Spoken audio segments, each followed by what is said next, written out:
What if everything you thought and believed about successful buying, selling, and financing your home was wrong? Welcome to HomeWise with Michael Midget. This is where you can count on straightforward, objective advice on the right way to make the most out of every dollar you put into your home. Whether it's buying, selling, or financing, even maintaining and growing its value along the way. Coming to you from the News Talk STL studios at Union Station in St. Louis. Welcome to HomeWise. I'm Stal Ponticus with the host of HomeWise, Michael Midget.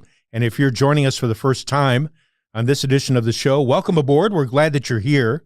And Michael, it's good to see you, buddy. How are you? I'm good, Stal. How are you? Doing fine, thanks. All right. Got a lot to cover today. This is going to be super jam-packed. All right. But I'm ready. It should be very conversational. Okay. So that's the cue for you to pay attention. Beyond that, we're going to have you think a little bit today. All right. So, I'm ready. For those of us joining us, you're welcome to think along with us. Have you been in a McDonald's lately? I have been to a couple of them. I rarely go to McDonald's, but every once in a while I'll stop by to get one of the drinks. And the last two times I've been there, it's been almost all kiosks inside. Okay. Was going to be my next question. Was it one of the newer ones that's got the kiosks? So remodeled, yes. Right. So right. So it's the remodeled one. It's the newer buildings and that.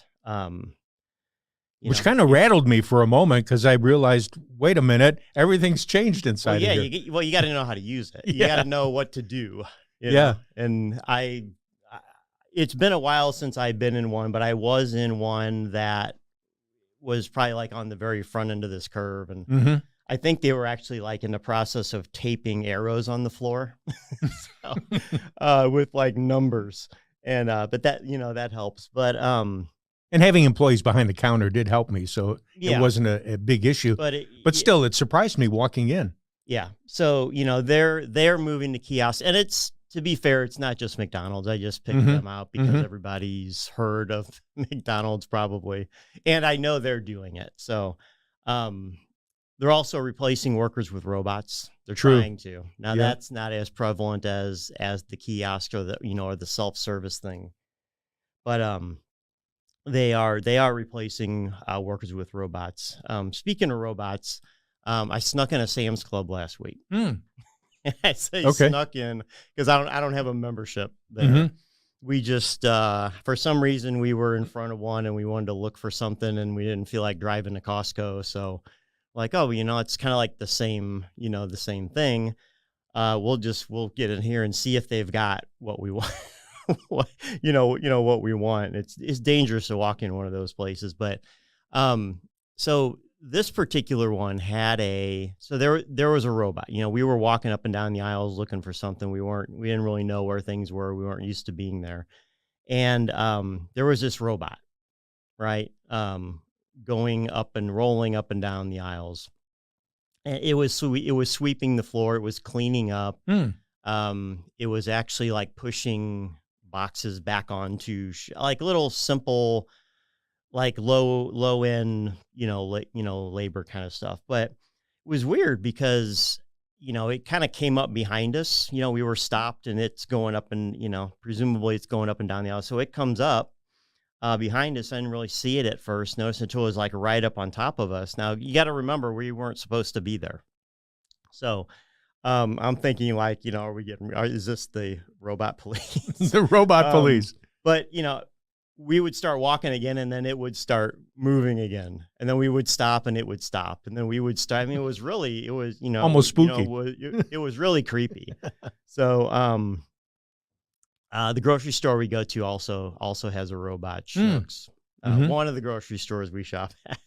And it actually like wanders around looking for people trying to help them. It's a price check robot, right? So, I don't know when the last time you needed a worker to do a price check or whatever, but now, try to find a worker in a grocery store these days, like somebody like, hey, where is this? I can't find it. Now that would be a useful thing for the robot. Maybe it does that. I don't know. I'm still a little weirded out by, like, I'm not sure I want to acknowledge it. Yeah. I'm not sure what it's going to do. And I think, hey, Wally. I think a lot of people are like that. Yeah. You know, well, who knows? Yeah. See, I have visions of Hal. Hell, yeah. From, that's right. You know, Space Odyssey.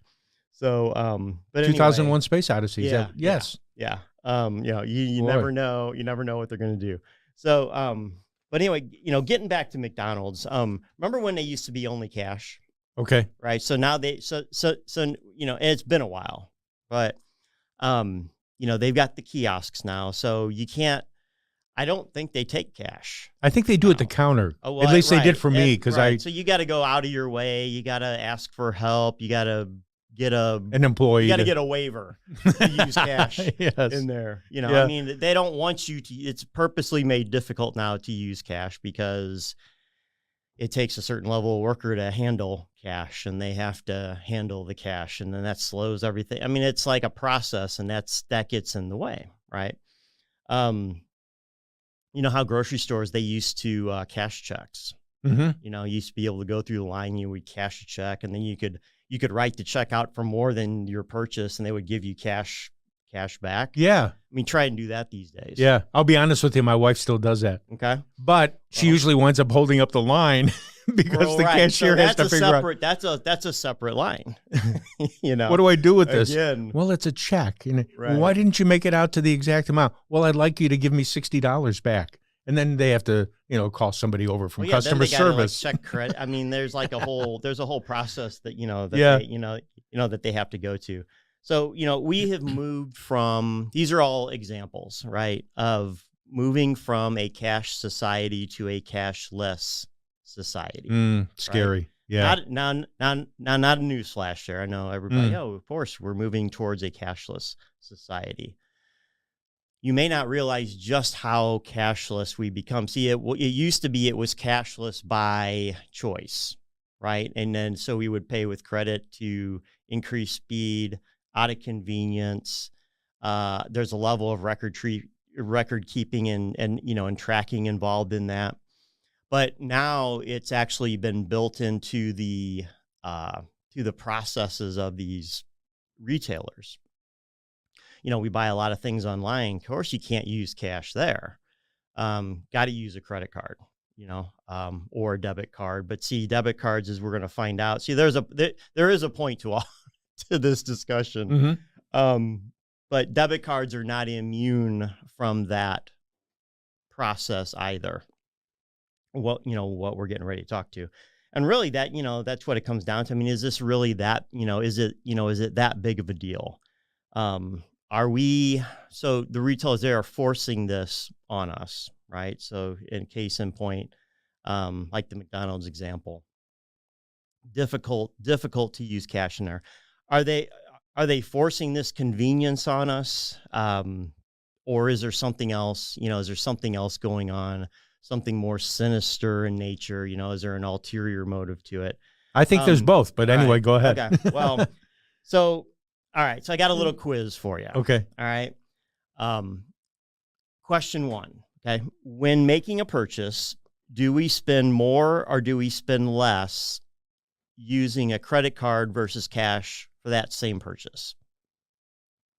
Going into a store and kind of knowing what I want and seeing other items and knowing that I'm going to charge it, my guess would be definitely spending more. Okay. Because I'm looking at those items and thinking, ooh, I'll just charge them. Right. How much more? Probably depends on the store. You know, that I'm thinking of the difference between going into maybe a Foot Locker or the Nike store in Chicago that I used to love going into.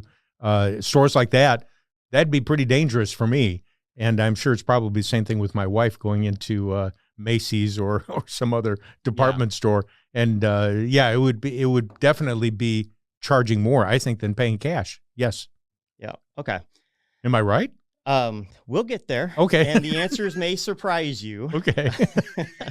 Or am I the weirdo? So there's been several published studies, several legitimate, reputable sources published studies on this. But one of them, it's easy to find online. You can see it is done by Dun & Bradstreet, right? Yeah. D&B. They found that it's anywhere from 12 to 18% more. Okay, now this study, it wasn't go into a store and I have a list of items to buy and, well, I was using credit, so I had additional spending power there because, that's how credit works. One of the dangers of it, and that's the whole Dave Ramsey thing with that we've talked about previously. But just from a single item, right? Single item on the shelf, I'm going to buy it. Items there's this thing called price elasticity, right? How much can the price vary on a particular item and you're still willing to buy it? And it has to do with the item, has to do with the value, how, there's a lot of factors there. But if you look at this across a wide range of things, you are statistically valid. People are more willing to and will spend more money. In other words, assign greater price elasticity to an item being purchased with credit than they would be with paying cash for that. Now, McDonald's, all right, so we just got finished talking with them. There was a time, once upon a time, that they only took cash, all right, and it was difficult to use a credit card. Guy behind the counter didn't know how to use a credit card. That was a separate machine behind the thing. It wasn't built. I mean, today it's like built into the, they got the kiosk there with the picture of a burger or a picture of fry. I mean, you don't even have to like read anymore. You can just order by picture. And then there's like, you don't even have to stick it in anymore. It just senses it, right? So we've talked about that before. There once upon a time, you couldn't do that. That was very difficult to do. You had to use cash, right? Because there was a cost with using credit. If they were going to take a credit card, there was the transaction fee and the gateway fee, and then the percentage of sales fee. And when you're talking about things like the grocery store, fast food restaurants would get just destroyed with this because they work off of small margins. Very small. Right? And you'd have 3% going to the credit card company. Yeah, 3% or more. So that was a big deal. And now that this has totally shifted back the other way. By the way, that was also before they had the reliable data to support that people spend more for credit cards. So there's incentive for them to do that beyond the functional, the functional process there. But there was a time when they made the switch, right? And so they went from requiring cash to allowing credit cards and make it easy so that a large number of people would do it. They found that when they were taking cash, the average ticket order, person in line, what they were buying was $4.50. When they switched over to credit, the average credit order was $7. That's a pretty hefty increase. Right, $2.50. Yeah. Right? Well, it was only $2.50, But still, percentage-wise. Right, right. That's a 50%. That's greater than a 50% increase percentage-wise, right? To McDonald's, this is huge. This is like game changer. Bring in the kiosks, everybody's on credit now because right. So the insight here is there is a behavioral change that accompanies the use of credit versus cash for a particular purchase. And that's key because we've been talking about debt. And we've been talking about, elimination and consolidations and affordability on homes and how debt gets in the way and, what debt is doing as a systemic symptom of just the financial health of the general, the general public. And if you are somebody who is in debt, okay, well, you get it, right? But you may not know how you got there. And then there's other people that are immune to this because they have processes internally, whether they realize it or not, that protect them from these phenomenon that we've just started discussing here. It helps to know why this happens, right? How could it happen? It's not, the general thought is that, people are in debt, they're low lives, there's something wrong, there's something wrong with, they need help, and that's not true. I found that not to be true. It's average, everyday, ordinary people that are doing, we believe we're doing the right thing, right? We're doing what we've been told, what we've been taught, what the system kind of funnels us into. We're not going crazy overboard. It's not like I don't look at my statement, me being the consumer and thinking like, oh, I got $1,000, I can go spend I got $1,000 burning a hole in my pocket. It's just this systematic stacking of little tiny changes, accompanying behavioral changes with this shift from one thing to the other, right? And it has to do with something called payment coupling, right? It's the removal of the pain of purchase, right? The parting of the cash, like I have to give up the money. There's pain associated with that, right? They can stick you in an MRI machine,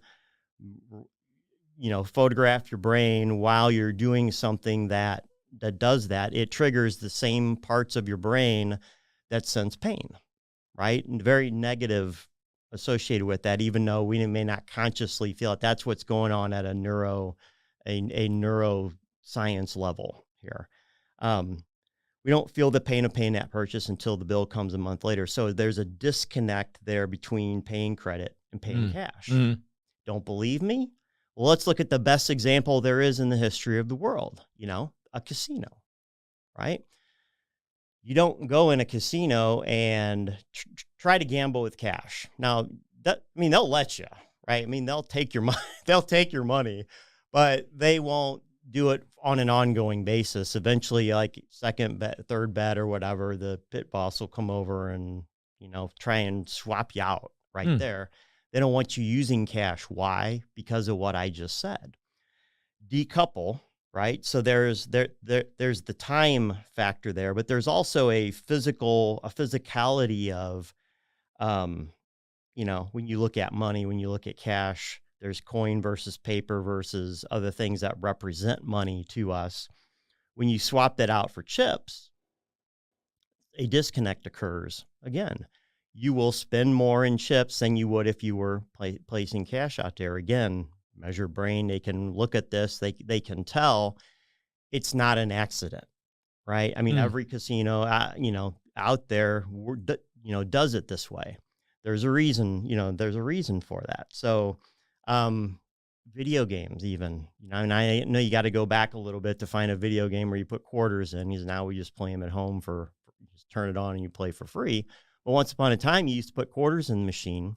And then the machines got too complicated and it started taking 50 cents. And they found that, people aren't nearly as keen to put 2 quarters in. And nobody carries $50 around anymore. So that's not going to work. But what they did was they swapped out 2 quarters. Okay, now you got to use tokens.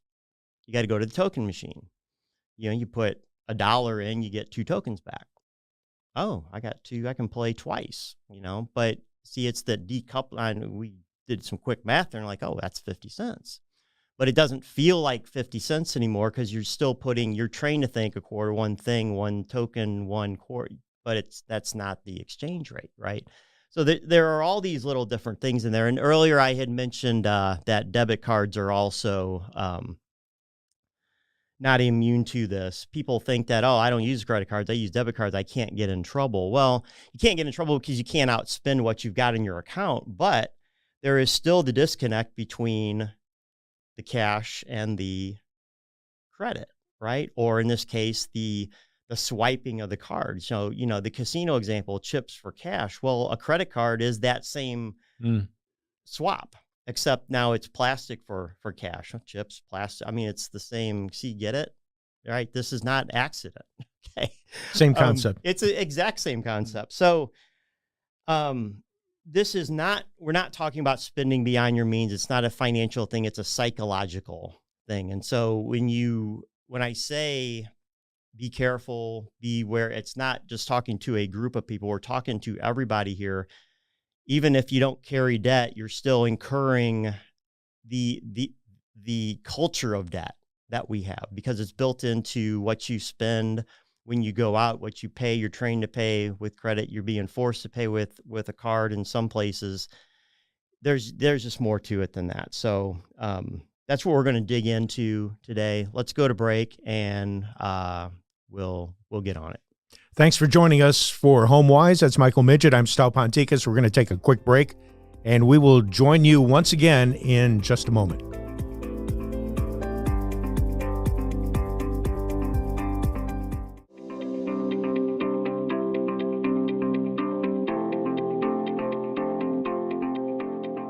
Welcome back to HomeWise. I'm Stal Ponticus with the host of the show, Michael Midget.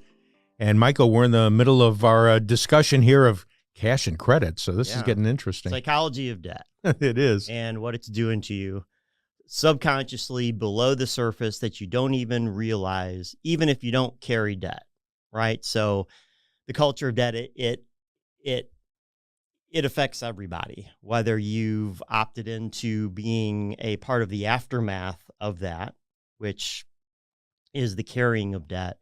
But definitely on the front end, when you're out purchasing in that, you're being forced, you're being forced into it.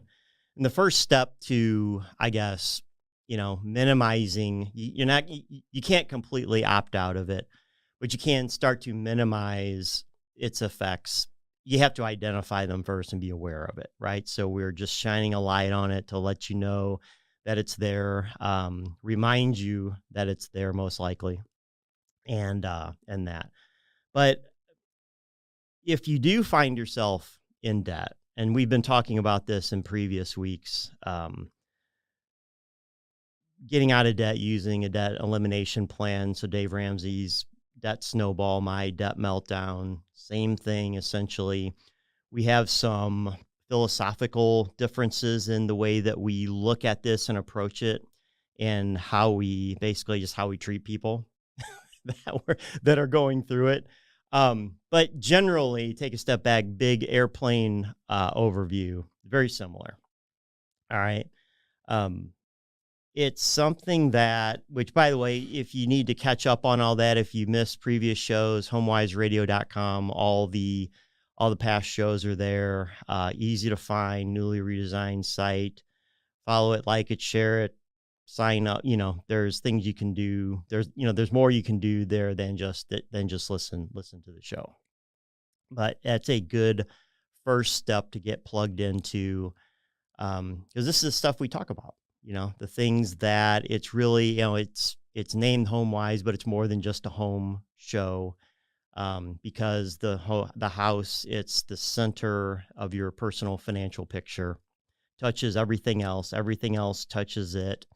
And mortgage is likely your largest debt, but it's probably not your only debt.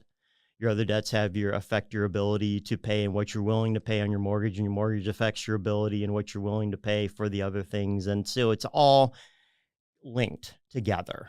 And in order to optimize one and understand one, you need to optimize and understand the rest of them, because it's really not separate, compartmentalized things like I've got credit card here, and I've got a car loan here, and I've got a mortgage loan here, and I've got a savings account. I mean, it's really one thing all mushed together. Because we have one financial picture. And if you're married and have a family and have that nest and the nest egg and all of that, it's more than one person, but it's more than one person in a single financial economy, personal economy there. So having success with the debt elimination plan. All right. The most important thing is I wanted to give some tips, right? What the best way to go about it is, what's important. Because when I laid it out, it's a very simple plan, all right? But simple does not equal easy, right? It's a marathon, not a sprint. And what I mean by that is you can't sprint a marathon. Most people can't sprint a marathon. You'd be the greatest marathon runner ever if if you could. So it's a marathon, so you have to pace yourself. And it has to do with the consistency, with sticking with it, the stick-to-itiveness of, the way you go about it. If you fall off the wagon one time, then you're done, or you start over. And, so many people only have so much gas in the tank, their ability to pay attention, their ability, their energy to this. So that's why I preach speed, right? Is to do it fast, get into it fast, go through it fast. And that's what consolidation buys you or gets you. It gets you a faster process. My opinion, it gets you a more reliable process. People have varying abilities to, grind out margin, right? Margin difference between what you make and what you spend. It's the amount of money you have to put toward a debt, because the only way to pay down a debt is to, pay it down. You got to put money toward it. You got to put money toward it consistently, and you pay it down consistently. And when you do that methodically, month in and month out, it melts away, right? Hence the name of the system. So consolidations build margin faster. They give you an instant injection of margin, right? Consolidation by itself, good, but not good enough, right? To just save money, because the goal isn't just to save money. The goal is to pay off debt, to make that savings permanent. Because if we don't make the savings permanent, well, the debt could come back. We could incur more debt as time goes on. We haven't really solved the problem. We've only addressed a symptom.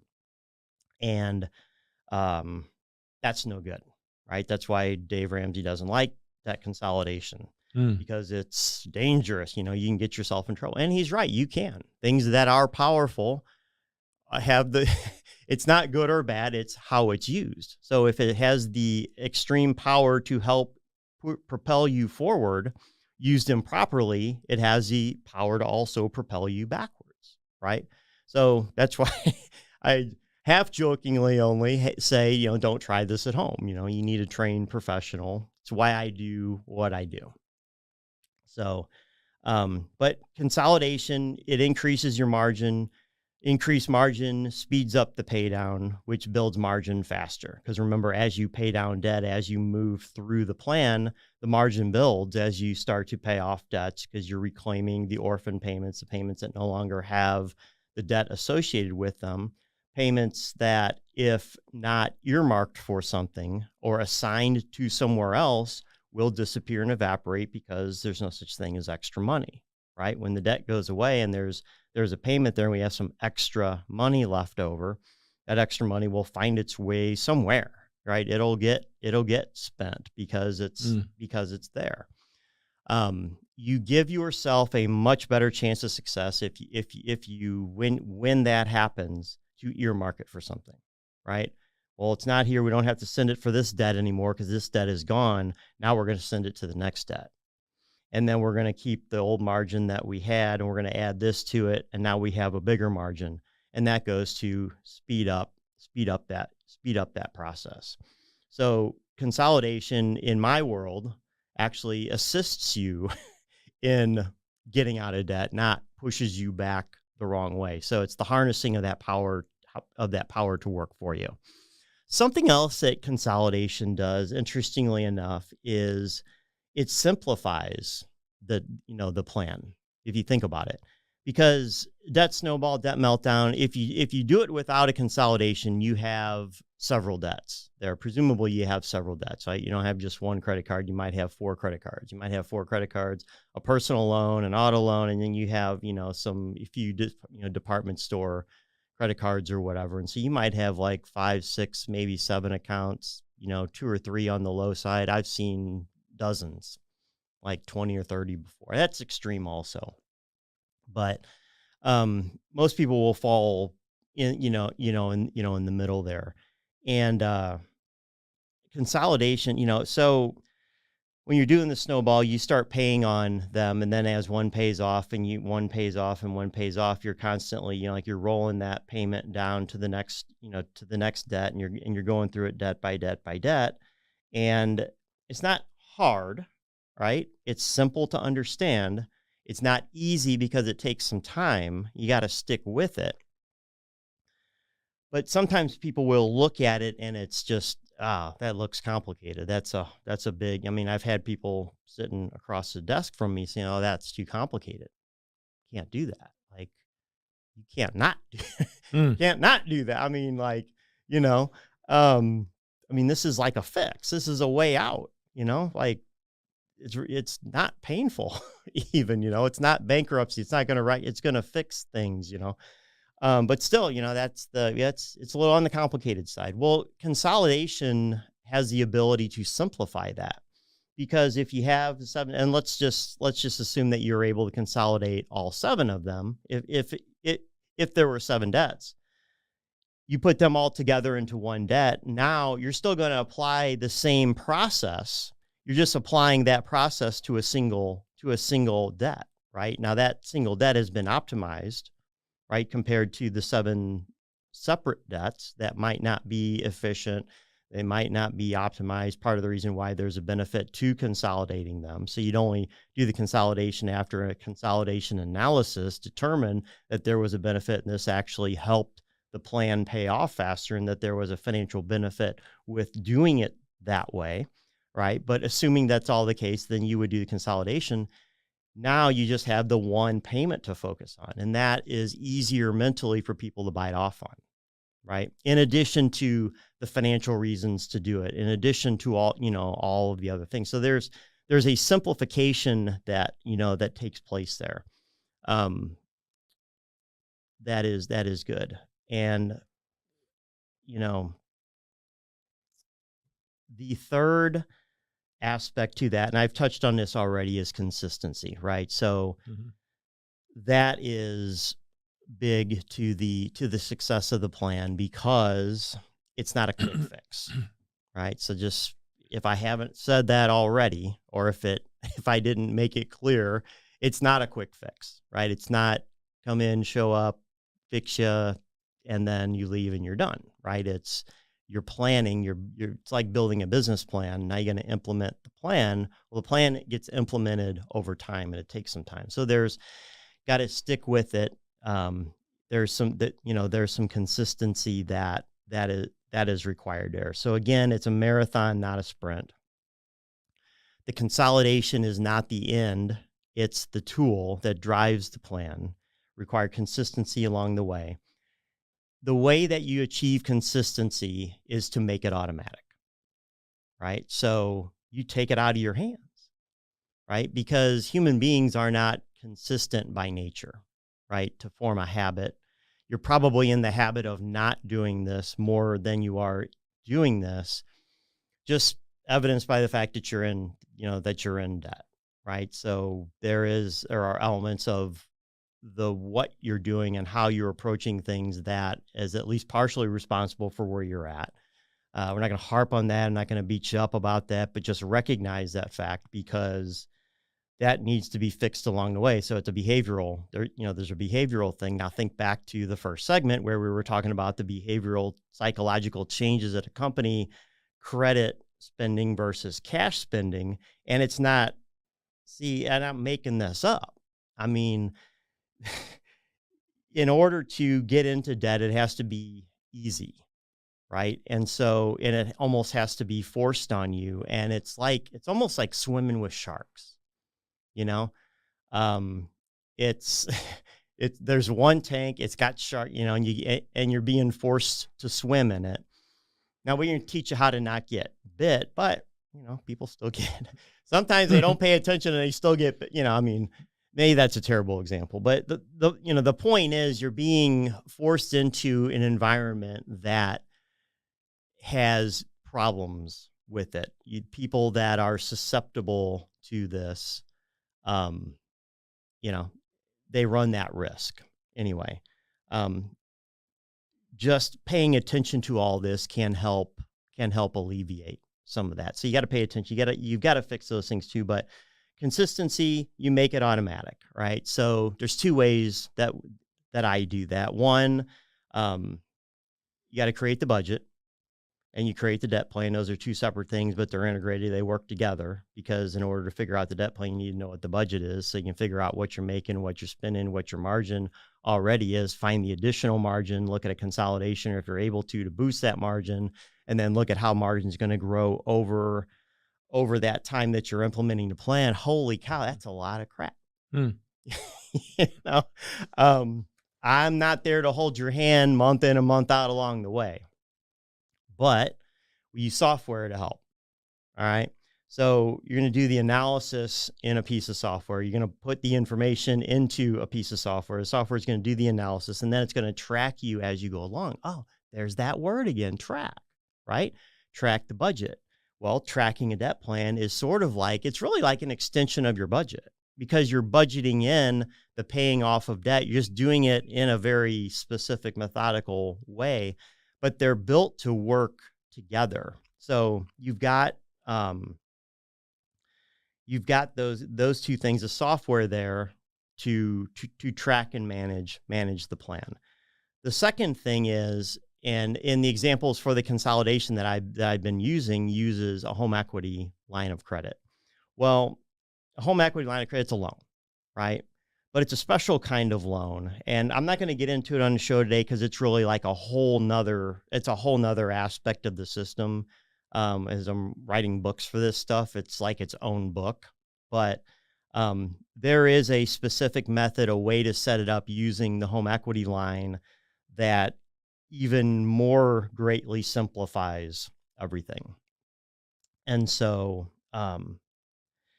it involves a complete reimagining of the workflow for your money, right? It's a completely new way, a new way to manage it. And so what happens is when you do that, the pay down happens organically. It happens automatically as a process with the way that works. So it is hands down the most efficient way to build and implement a plan. It's the way that I build and implement my plans. So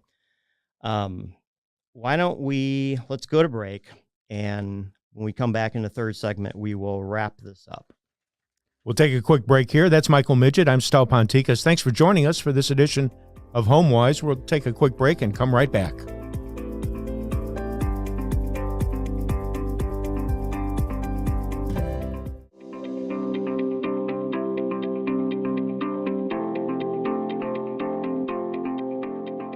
Welcome back to HomeWise. I'm Stal Ponticus with the host of the show, Michael Midget. Michael, let's get back into it, buddy. All right. Thanks, Stal. So if you're just joining us, you missed an earful of the psychology of debt, and then how to really what it amounted to was when we were talking about the successful implementation of a debt elimination plan to get rid of debt, that our culture of the psychology of debt has kind of thrust upon us.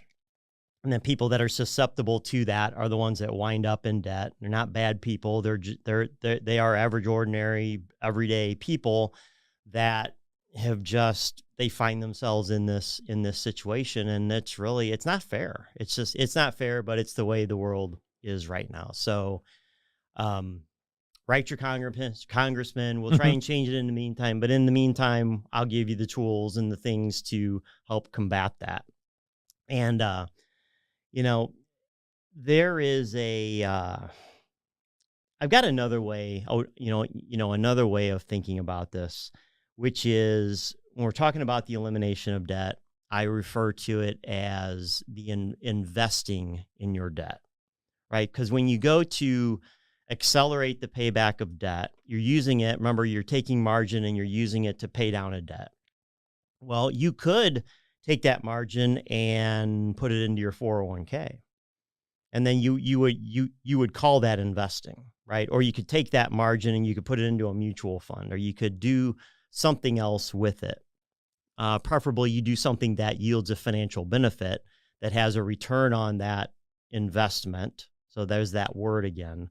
So when we're paying off debt, you can think of it as investing in your debt, right? You're investing in your debt to pay it off. When you pay it off, you're getting the benefit. The financial benefit is the interest that you're contractually obligated to pay now if you stay on the trajectory that you're on, that you no longer have to pay when you pay it off. You paid it off using funds. So those are investment funds. We can calculate an ROI on that. And I've said in previous shows that the ROI on paying off of debt is astronomical. Like, it might be the best ROI that you're ever going to get in your whole entire life, which is great because it helps you get out of debt. Don't get spoiled by it, because when you turn around and start trying to invest in like your stocks and stock market and that, you'll need to settle for much lower average returns over a long period of time. But the ROI on paying off debt can be upwards of 20, 30, maybe even 40%, depending on the nature of the debt and how fast you can do it. Because remember, there's a speed factor to it, right? So it's speed not just to increase your success of your chances of success, because you don't have to run that marathon so long. We can shorten the track. But it also, the faster you go, because you're paying off a fixed amount of debt or whatever your debt is, it imputes a higher ROI the faster you go. So there can be an ROI with doing that consolidation. And, I used to spend time calculating all those things because I thought people really cared about it. What I found, people just care about getting out of debt. And they care about doing it with as little disruption to their current lifestyle as possible. I mean, it's possible to do it even without disrupting your lifestyle at all if the consolidation is, if it's a situation where the consolidation helps you enough to generate enough margin, like I can completely manufacture the means with which you're going to pay off the debt just by restructuring the existing debt that you have. You don't even have to go into the budget to find your own money. Now, if you go into the budget to find your own money, you'll do better. But some people aren't able to do that, while other people aren't willing to do that. I don't want that to be a hurdle. And that's one of the main differences between me and Dave Ramsey is, in his world, you have to do that. That's step one. Like, if you're not willing to do that, get out of here. And I think he actually says it that way, which is fine. That's fine. It's not wrong. It's not wrong. But that's not who I am. It's just, I'm not comfortable doing that. And I've gotten to an age where I'm not willing to do things that make me uncomfortable, So I actually like this stuff. I like the math. I like the figuring out of all of this. I also like helping people out. It does not have to be painful. Okay. So you don't have to beat yourself up. If you can do it if you can do it, succeed, and then stay out and not beat yourself up, then fine, more power to you. If you have to beat yourself up so that you don't do it again, have that negative reinforcement. Okay. Sometimes some people need that. Everybody's going to be different in that sense. I don't try to prescribe that for you. Some of this you do have to figure out on your own. I can help direct, but that piece of it, you're going to need to figure out where you fit. So I'm not playing psychologist for that, even though we're talking about the psychology of debt. But Dave will have you, his way of figuring out or implementing these psychological or behavioral fixes is to the restriction of spending, the denying yourself of something, scratch, claw, fight your way out. Got to cause some pain. You got to eat your beans and weenies, and that's fine. Okay. That's just him fixing your behavior. And what I've tried to do is to take the psychology and look at the way that it works with debt, and look at the whole thing as a whole and build that into the system, right? So that's where the consolidation comes from. See, I don't even necessarily, if we're going to start to assign motive to this, like, what's he really what's he saying? What's he really trying to do? And not in all the cases do I even get paid for the consolidation piece of it. Sometimes it's just the acquisition or the using of a tool to produce an outcome that in this case, it's we need a financial input to drive a plan, right? Because we need something to pay down debt with. So if I'm recommending a consolidation, it's not necessarily even because I'm getting paid for it or paid extra for it. It's just, here's the plan. Here's the way that it works best. You appear to be in a situation where you could benefit from this. This is the best way to do it. This is what I'm recommending you to do. So, it's just, it's whatever work, works well. So, I refer to what Dave does as the brute forcing you into, square pegs into round holes. And just, if you're not willing to do that, then you don't really want this bad enough. And I would rather work with somebody who does want to do that. That's not the approach I take. I am a little more malleable than that, maybe a lot more malleable than that, but I will try to customize it and make it work. I customize it to the person. So, the psychology and the behavioral fix is still there. It just doesn't necessarily feel like it's there because I've tried to make it automatic, with technology, tried to make it automatic with process, automatic with structure, the way that it's set up, right? So with the HELOC thing I was alluding to, there's a way to set that up so that it's automatic. Just by doing what you're already doing, the pay down occurs automatically, right? So you don't even have to learn anything different.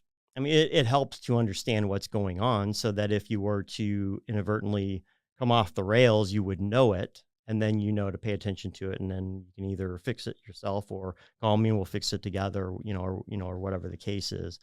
But it doesn't require a major lifestyle change. Okay, so I just, it does not have to be hard. It doesn't have to be, it doesn't have to be that way. So I build these. If you're buying or selling a house, right, you got the debt consolidation purchase. So if you're buying or selling a house and you're putting money down, but you've also got debt, there's likely a better way to do it. Okay. And it's likely that your existing mortgage guy, or if you don't have a mortgage guy yet, but you're getting ready to get one, he won't bring this up. I mean, there's nothing in it for him, right? It's not, we just get paid to get a job done. It's not, we doing more or less or whatever. I take a financial advisor approach to this. What's the best thing for you? Even if you're staying put, right? So you're not buying or selling, but I've got debt. Well, there's a different way to do that. In the past, it used to be debt consolidation refis. Well, today it still might be a debt consolidation refi, but it probably isn't. Why? Because of the existing rates and what you likely already have on your house, and it would the extra inordinate cost of bearing that anchor that you got in that form of that 3, maybe 4% first mortgage on your house now, carrying the extra weight of that new loan at 6 or 7, the difference there is just too much to overcome and still benefit from the consolidation.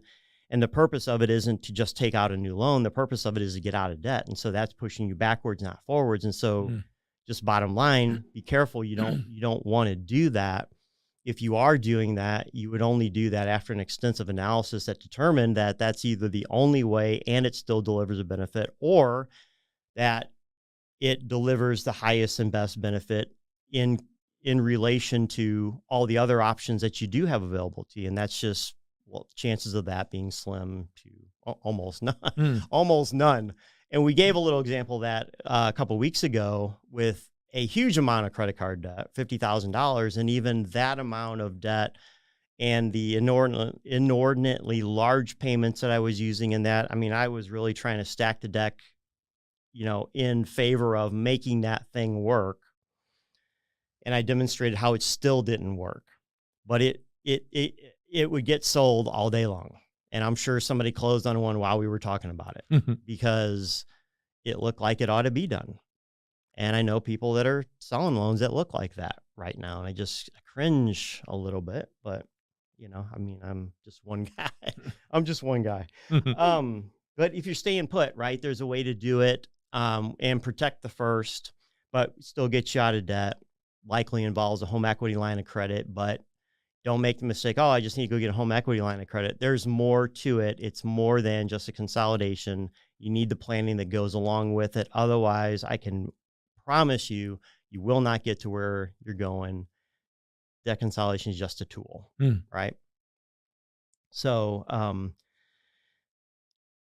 consumer debt is a wealth destroyer, right? And what I mean by that is the byproduct of that is the interest that you're paying. And when you pay interest on something, it's $1 that has to go towards that, $1 that cannot go towards an investment or a financial benefit. It's actually a financial detriment because you're paying this. It's money that's going out. You get nothing. You don't get anything in return for it. Dollars that you invest presumably are going to compound into the future, whereas the debt, paying the interest on the debt is $1 lost forever. You can't get it. You can't get it back from that. So it's easy to see where credit cards fall into that category. Sometimes auto loans, student loans, things like that. But it's also bad mortgages. And sometimes bad mortgages don't look like bad mortgages. It's not that they're necessarily bad per se, but they're just not as good as something else that you could get. You're using the wrong strategy, or even if you have the right strategy, but you got a non-optimal interest rate. Remember, we've talked about all of these things in the past shows. You can find them all at HomeWiseRadio.com. Everybody falls into this somewhere, somehow. It's just finding out where you're at. The system I've created it's an all-encompassing. I mean, it's almost like an operating system for your personal finances. I don't promote it that way. In fact, I don't really promote it at all. The idea is just it's too big right now. But there is definitely an application for almost everybody out there. So if something I've said resonates, if there's something you want to know more about, you believe me, you don't believe, something, you can reach out to me, the HomeWiseRadio.com website. My mortgage website's GoShelter.com. You can reach me direct on the phone, 314-275-0314. There's ways to message through the website, all kinds of ways to reach out. So I invite you to do so. If you have any questions or comments, you're ready to answer them. Exactly. That's awesome. Thanks for joining us for this edition of HomeWise. I'm Stal Ponticus. That is Michael Midget. Hope you enjoyed all the information we had for you on this week's edition of the show. And hopefully we will see you again next weekend for another edition of HomeWise. Take care. Loans and loan information provided by Shelter Mortgage, Inc. Visit us at GoShelter.com and MLS number 192609. A Missouri residential mortgage licensee and equal housing lender. Call 888-497-2558 for additional cost information. Other restrictions may apply.